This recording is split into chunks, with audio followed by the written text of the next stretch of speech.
So gaano kahalaga salita ng Diyos? Siya yung taga-protection.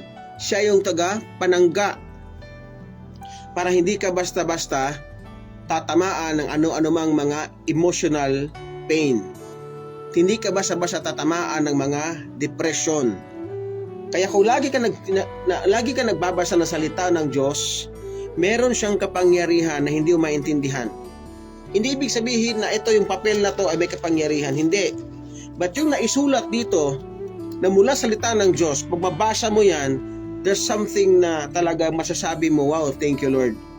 Kasi ito yung pangpakalma, no? Kaya advice ko sa lahat, pag may mga problema, huwag agad makipagmarites sa kapitbahay. Ay, sa mga mababait na marites, kilala ko. Kasi iba kasi ginagamit yun. Before mo i-chismis sa Facebook yung problema mo, before mo i-chismis sa mga kapitbahay mo, basa ka muna. Dahil dito sasagutin ka ng Diyos ng problema mo. Ma-amaze ka na masasabi mo, Lord, para bang ang mensahe na to ay para sa iyo. Hindi mo siya maintindihan, but nakikita kasi ni Lord, no? Naramdaman ni Lord ang bigat ng iyong damdamin ngayong umaga. Sabi dito, ang salita ng Diyos ay tagapanangga, shield. Okay? Even ang demonyo, pag sinabi mong pinalayas mo in the name of Jesus Christ, babasahan mo ng verse yan, lalayo yan.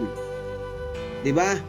So ganyan, huwag nating maliitin ang salita ng Diyos.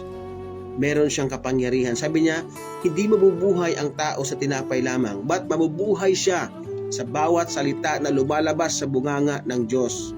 Mararanasan mo ang comfort. Mararanasan mo ang tibay ng damdamin dito sa Word of God na to.